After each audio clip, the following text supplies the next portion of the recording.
एक भाई ने एक मैसेज किया, सतलोक आश्रम से जुड़ा हुआ है। उसने कहा कि भाई आप ये अलग से सात संगतियां क्यों चला रहे हैं, आप लोग आश्रमों में क्यों नहीं आते। और उन्होंने अपना एक तर्क दिया। क्या तर्क दिया, उनका व्हाट्सएप का स्क्रीनशॉट है, मैं जरा देखता हूं।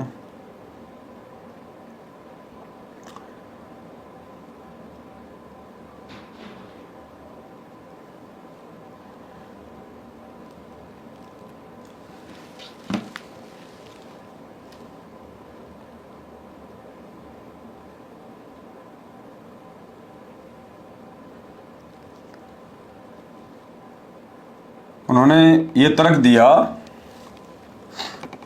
वही भाई है वो एकम अद्वितीयम चैनल वाला, बेचारा लग रहा अपनी रोजी रोटी के चक्कर में कुछ सब्सक्राइबर उसके बढ़ जाएं।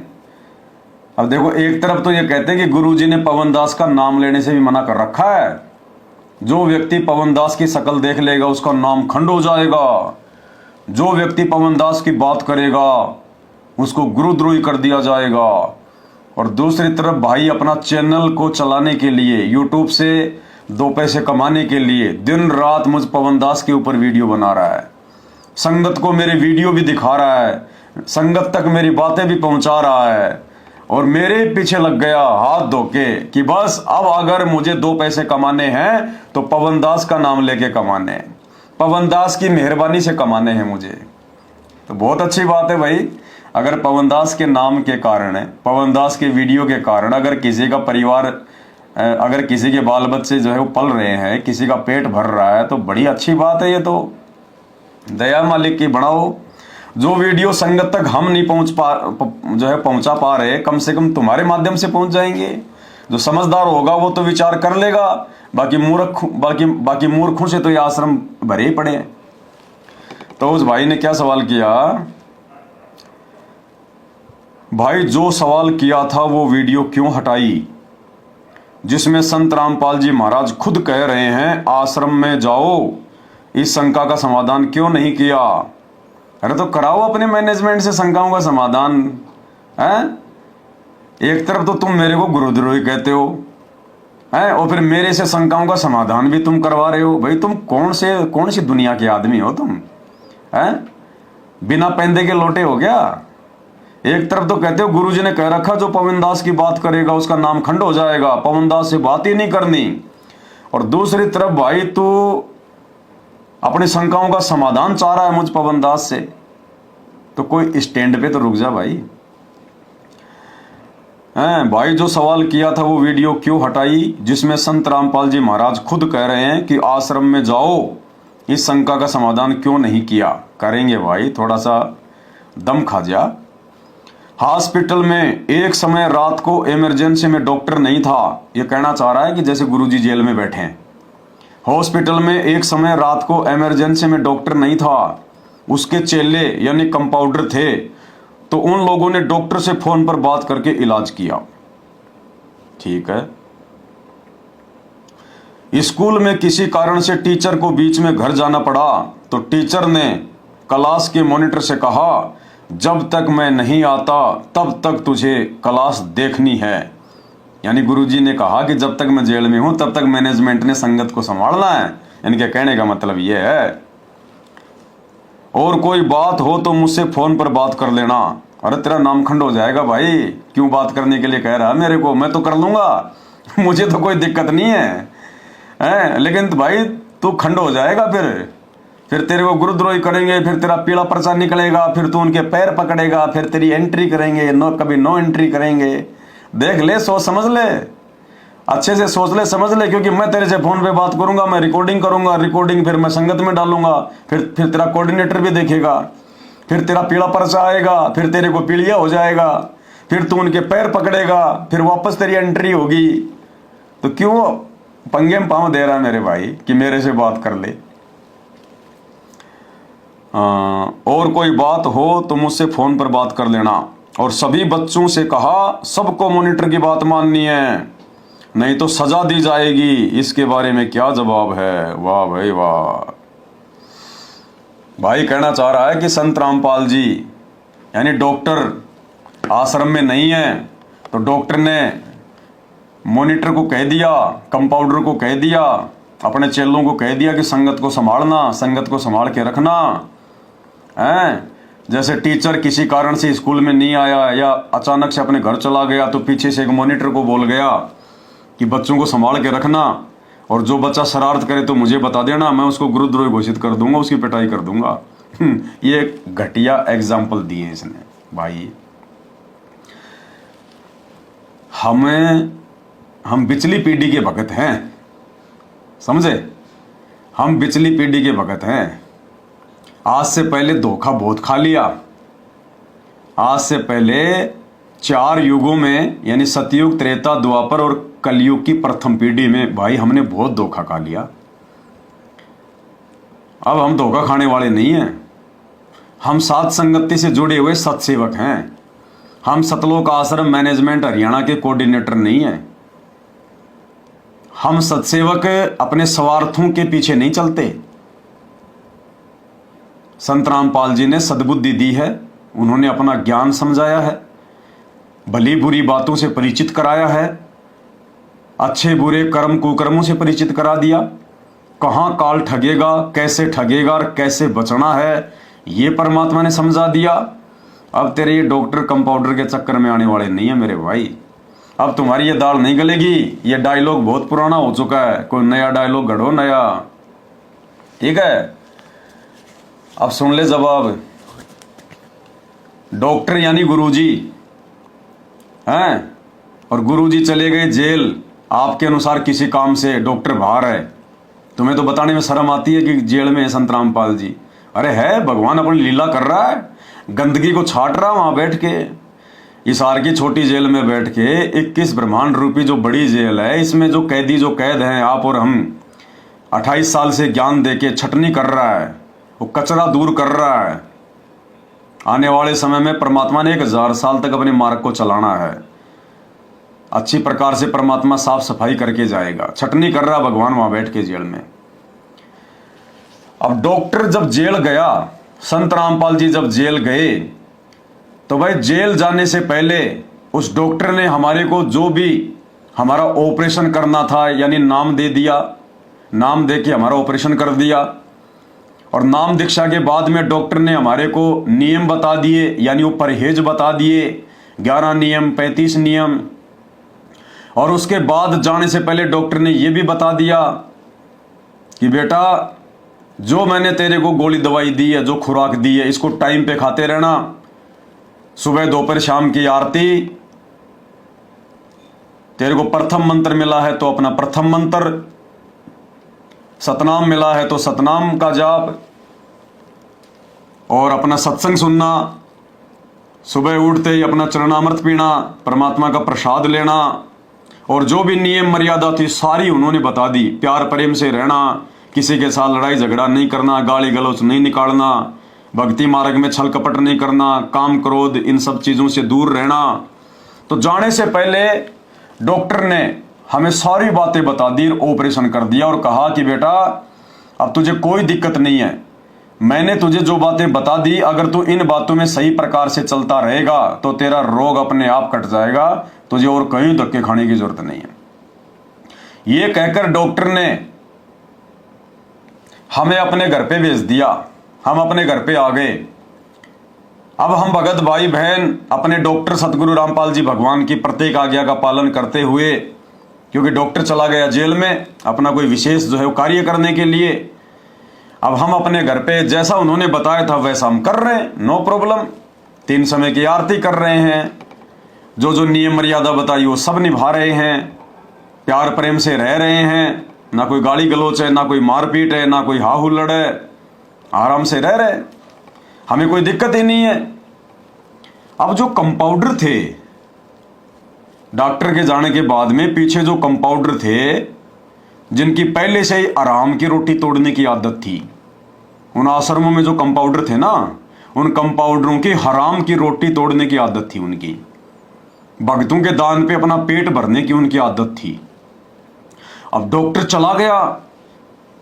चला गया तो उन कंपाउंडरों को बड़ी टेंशन हो गई, बड़ी प्रॉब्लम हो गई कि यार ये क्या हुआ। आज से पहले तो डॉक्टर साहब की आड़ में हम भी मरीजों से 5-10 रुपये हड़प लिया करते थे, खा लिया करते थे, बढ़िया बढ़िया अच्छा अच्छा गाड़ियों में घुमा करते थे, मरीज आया करते थे, डॉक्टर तक तो बहुत बाद में बात जाती थी हैं, सारा सिस्टम तो हमारे हाथ में था। अब डॉक्टर चला गया जेल में, अब कंपाउंडरों को जो है पेट भरने के लाले पड़ गए, टेंशन में आ गए। तो मुख्य जो कंपाउंडर थे उन्होंने बैठ के एक मीटिंग करी कि यार क्या किया जाए, हैं कैसे वो अच्छे दिन वापस आए। तो सब ने मिलके सलाह मशवरा किया कि यार ये जो मरीज है ना, ये मरीज तो सारे एक जैसे ही होते हैं, ये इनको थोड़ा सा डरा दो, इनको थोड़ा सा इनके मन में कोई डाउट पैदा कर दो, कोई शंका पैदा कर दो, बस ये वापस दौड़े चले आएंगे।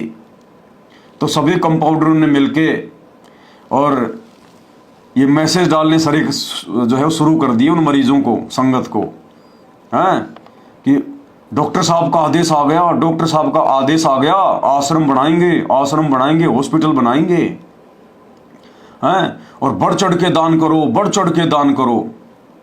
अब वो बेचारे मरीज तो मरीज थे, उनमें इतनी बुद्धि कहाँ थी, नहीं तो उन मरीजों ने थोड़ा विचार करना चाहिए था। डॉक्टर बैठा जेल में है, डॉक्टर जेल में बैठा है तो पीछे से हॉस्पिटल बना के क्या चाटेंगे उसको।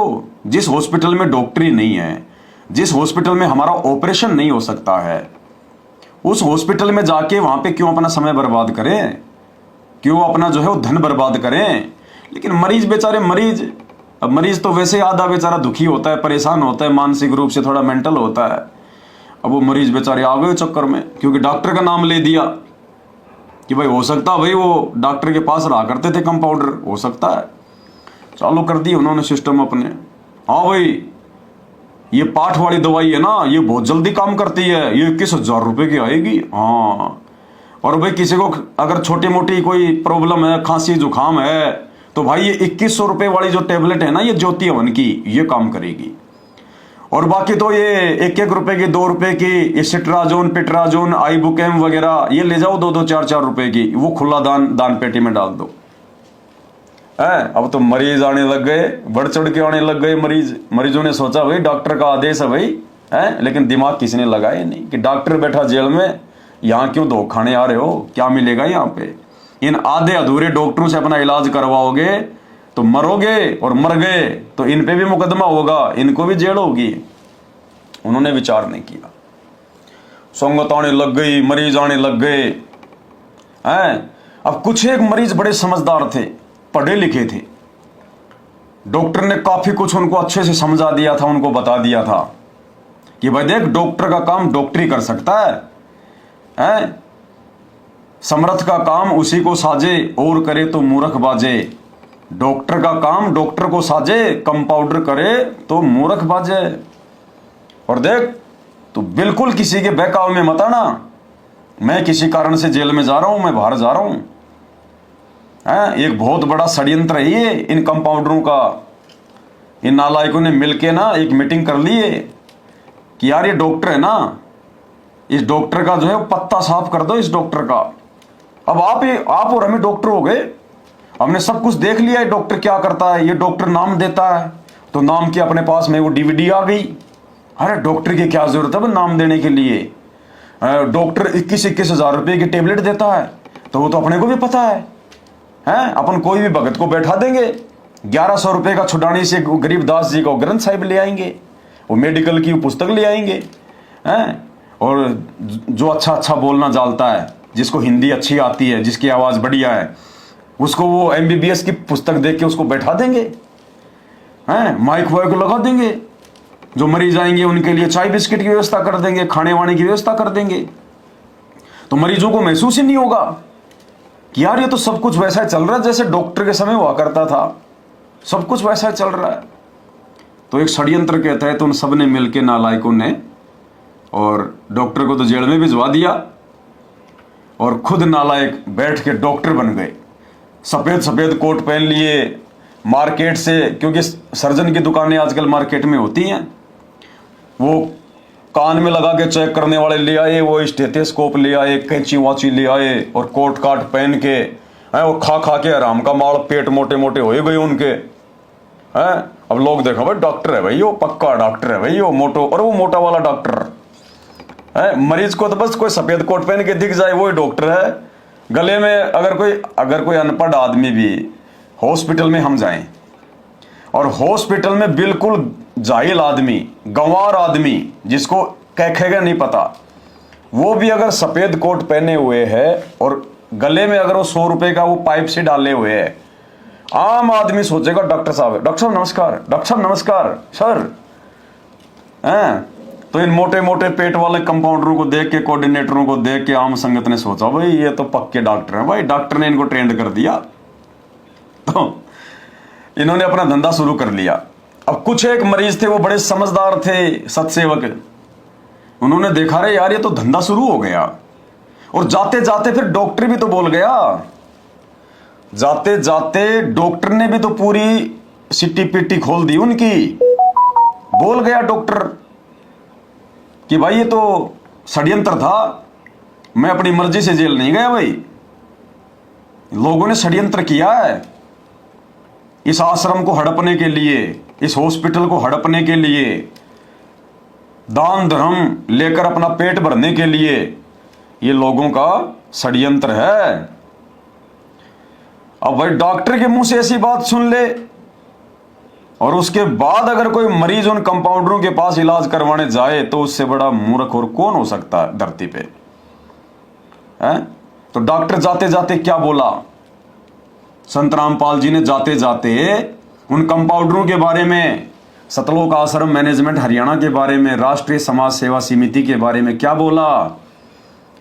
लोगों ने सवाल करने शुरू कर दिए, डॉक्टर साहब आप तो बहुत अच्छे डॉक्टर थे, डॉक्टर साहब ये अचानक से क्या हो गया, डॉक्टर साहब आपके वहां पे आश्रम के बाहर, हॉस्पिटल के बाहर इतने गुंडे खड़े थे, काले कपड़े पहने हुए कमांडो। तो डॉक्टर साहब ने कहा कि साहब वो मेरे नहीं थे, वो तो उन कंपाउंडरों के थे, वो राष्ट्रीय समाज सेवा समिति के थे। उन डॉक्टरों ने, नालायकों ने 2010 में ही सतलोक आश्रम में एक समिति बना ली अपनी, जिसमें डॉक्टर के दोनों लड़के भी नालायक, डॉक्टर का भाई भी, और डॉक्टर के आसपास जो रहने वाले थे ना नालायक, वो सारे उसमें मिले हुए, कोई सदस्य, कोई अध्यक्ष, कोई उपाध्यक्ष, कोई कुछ। तो डॉक्टर वो समिति बना ली उन्होंने एक राष्ट्रीय समाज सेवा समिति के नाम से, कि डॉक्टर का पत्ता साफ करना है, और सब ने अपना काम तैयार कर दिया। तो जब लोगों ने पूछा कि डॉक्टर साहब ये क्या कर दिया आपने, बना बनाया हॉस्पिटल आपने जो है बर्बाद कर दिया, ये मरीज बेचारे परेशान हो गए, संगत इधर उधर भाग रही है, इनका क्या होगा, आपने वहां पे ऐसे ऐसे लोग जो है खड़े कर दिए काले काले कपड़े पहना के। तो डॉक्टर साहब ने कहा कि वो मेरे नहीं थे, वो राष्ट्रीय समाज सेवा समिति के थे। तो लोगों ने कहा कि महाराज जी समिति भी तो आपकी होगी। तो डॉक्टर ने कहा कि नहीं, वो मेरी नहीं थी समिति, वो कंपाउंडर मेरे नहीं है, वो कोऑर्डिनेटर मेरे नहीं है। सुन लो डॉक्टर के मुख से। नहीं तो आपकी समिति है। अरे आपके ऊपर इतने इल्जाम है सर, आपके ऊपर इतने इल्जाम झूठे कैसे हैं आपके ऊपर? आपके गुंडे इतने खड़े थे वहाँ पे, हजारों आदमी हरियाणा पुलिस से। मेरे नीचे राष्ट्रीय समाज सेवा समिति। नहीं तो आपकी समिति है। अरे आपकी समिति है बाबा, आप अपने आप को संत कहते हैं, आप संत कहने लायक भी है। डॉक्टर साहब ने सबके सामने, मीडिया के सामने मना कर दिया, बिल्कुल मीडिया के सामने मना कर दिया डॉक्टर ने कि साहब वो कंपाउंडर मेरे नहीं है, वो मेरा भाई नहीं है, वो मेरे बेटा बेटी नहीं है, वो नालायक मेरे नहीं है। वो सब ड्रामा उन्होंने कर रखा था पूरा। अब इस बात को कुछ मरीजों ने सुन लिया, ये वीडियो कुछ मरीजों ने देख लिया, सत्सेवकों ने देख लिया, और भाई उन मरीजों ने संगत में ढिंढोरा पीटना शुरू कर दिया कि साहब ये तो पूरा का पूरा षड्यंत्र है, ये तो डॉक्टर का खुद का परिवार ही नालायक है, डॉक्टर के खुद के परिवार ने सारा काम कर रखा है। ये तो अन्य मरीजों को बताना शुरू कर दिया कि नालायकों, कहाँ उनके नालायकों के काल के दूतों के फंस रहे हो। उन हॉस्पिटलों में तो डॉक्टर के नाम पे धंधा शुरू हो गया, डॉक्टर का लगा दिया बोर्ड, डॉक्टर संत रामपाल जी महाराज, 21,000 रुपए का पाठ, 2100 रुपए की ज्योति, खुला दान है। और वो तो खाली उसी समय बुलाते हैं जब उनको पैसे की जरूरत होती है। बोला वो कैसे? बोला देखिए जितने भी हॉस्पिटल खोल रखे ना ये सतलोक आश्रम धनाना, सतलोक आश्रम सोजतर, रोहतक, नेपाल, फेपाल, पता नहीं MP, इंदौर, बैतूल, खमाणो, धूरी, मुंडका फुंडका। ये डॉक्टर के आड़ में इन्होंने जितने भी हॉस्पिटल खोल रखे हैं ना, हाँ बोलो भाई खोल तो रखे हैं, हम भी गए कई बार। तो एक बात बताओ, कभी तुम्हारे को उन हॉस्पिटलों में, उन आश्रमों में कभी तुम्हारे को सत्संग के नाम पे बुलाया?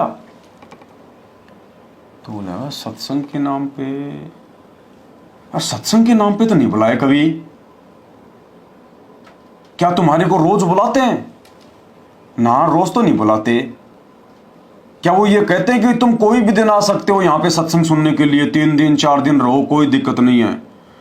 नहीं यार, ये बात भी नहीं कहते वो तो क्या बोलते हैं यार? वो तो कभी महीने में, कभी 2 महीने में, कभी तो कोई दाढ़ी मूछ वाले कबीर जी का प्रकट दिवस के नाम पे बुलाते हैं और कहते हैं कि 3 दिन का पाठ है, 3 दिन का अखंड पाठ है, 3 दिन का अखंड पाठ है। तो पाठ में क्या होता है? पाठ में तो वहां पे पैसे लेते, पाठ के तो 21,000 रुपये पैसे हैं, चाहे वो किस्तों में दे दो, चाहे आधे दे दो, बाद में लिखवा दो कि अगली बार दे दूंगा, अगली बार दे दूंगा। सत्संग के नाम पे तो आज तक कभी बुलाया नहीं उन्होंने कि भाई आ जाओ सत्संग सुन लो।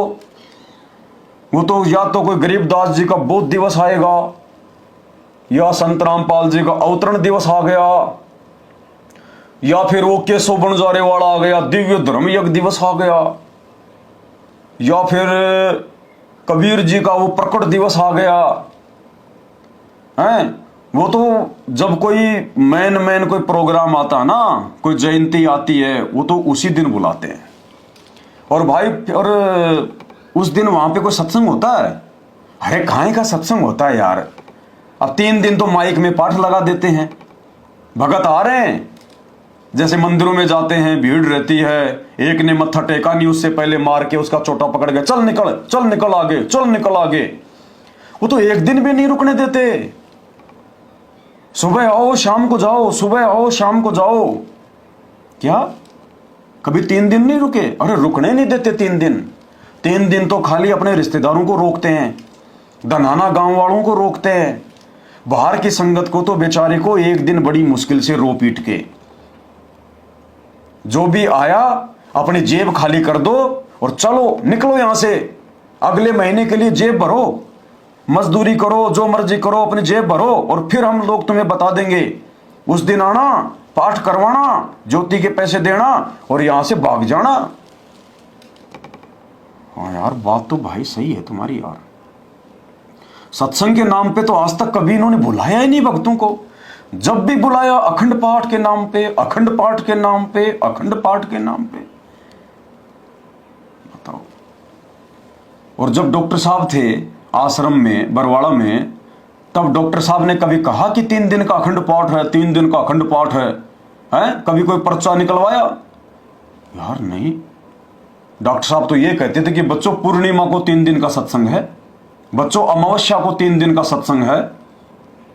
और डॉक्टर साहब तो बाकी दिन भी, चाहे कोई आश्रम में आओ जाओ कोई दिक्कत नहीं, चाहे 5 दिन रहो चाहे 15 दिन रहो। हाँ तो सही है।